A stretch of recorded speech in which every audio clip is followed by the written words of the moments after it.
So what, they don't want to the patriarchy? They would just want nothing to do with it. The 4B movement, where women swear off men entirely, has been gaining traction on TikTok. The movement started in South Korea a couple of years ago as this reaction to sexism happening in the country and even a spate of spy cam sex crimes. And the movement is spreading. There's a 4B group that started in the Western world, and despite them being pretty hesitant around media, our reporter Michelle Elias managed to speak to some of their members. I don't know if it's my algorithm, but I have been served so much 4B content lately, and you have just done this massive article about the 4B movement. So first off, what is the 4B movement? 4B movement, in short, is a movement of women who have sworn off men, and 4 basic rules, right? They all start with B in Korean, where it comes from. And the rules are no dating men, no sex with men, no kids with men, and no marriage/relationships with men. And how did it even start? So it was from South Korea in the mid-2010s. There was very much an expectation that you had to get married and cook and clean for a husband. And so women wanted to break down that expectation. And so I keep seeing in the search term like 4B Australia. So you've spoken to the Western movement. Tell me about it. In the last year or so, someone from America tried to get this to happen in the West, and it has. So they comment under videos where men are saying things that can objectively be seen as misogynistic, and they comment, "This is why you should join the 4B movement." There was one woman who goes by the pseudonym Supreme. Interesting choice of name. I thought so too.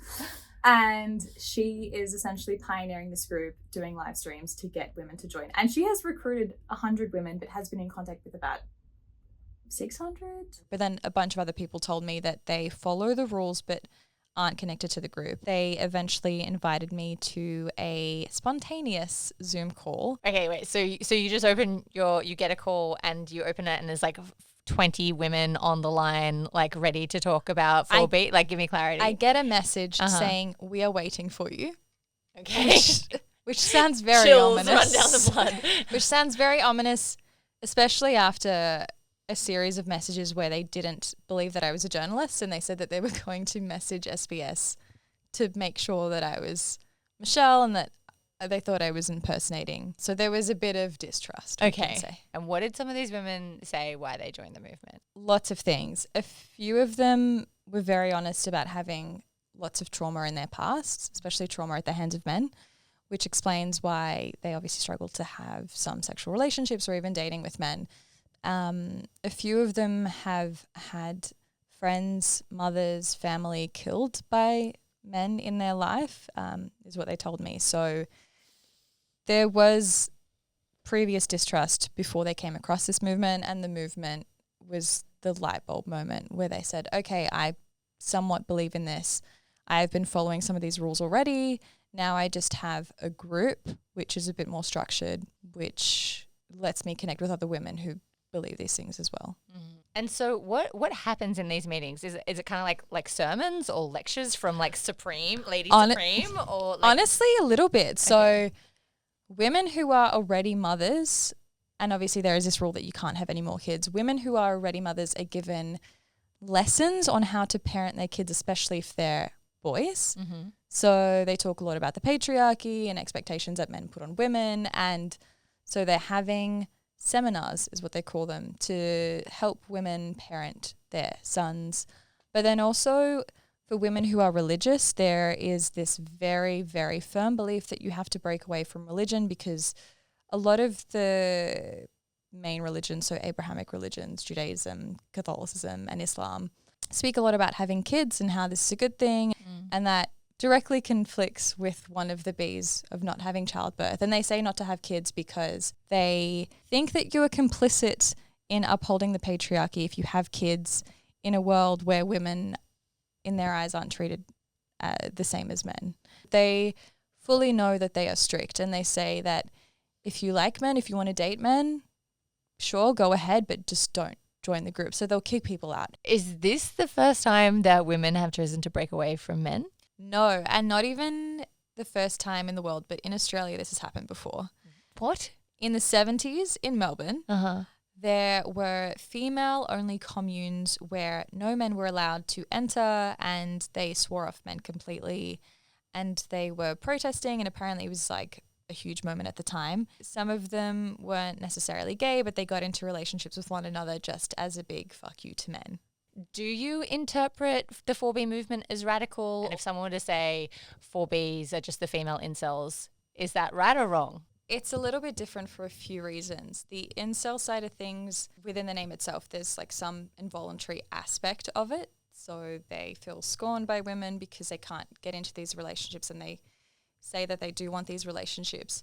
Whereas the women don't want anything to do with men. So what, they don't want to the patriarchy? They would just want nothing to do with it. Like incels, it feels like it's a reaction to there being no choice to their sexual situation, whereas the 4B movement have had such poor experiences that they're just like choosing their own celibacy. Exactly. Women generally are like, if they're sexualized, it's involuntary most of the time.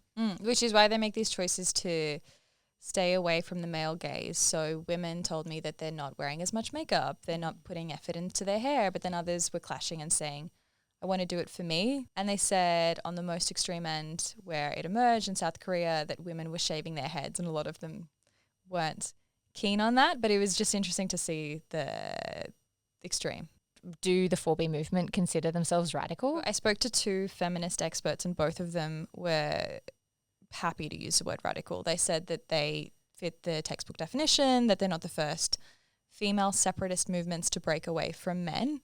But when I asked the group on this Zoom call, they said that it was more radical for men to be assaulting women, to be killing women. Their response to be passive is not as radical as the kind of gendered violence and sexual violence that women face day to day. And so they completely rejected the term. So there are a few hundred members now, about 100 core members. Is this actually going to take off? So I asked an Australian feminist scholar this, and she said that while it made a difference in South Korea, she would be surprised if it took off in Australia, because there is already not a firm expectation that you have to get married and have kids with men. A lot of people move in with their partners without getting married.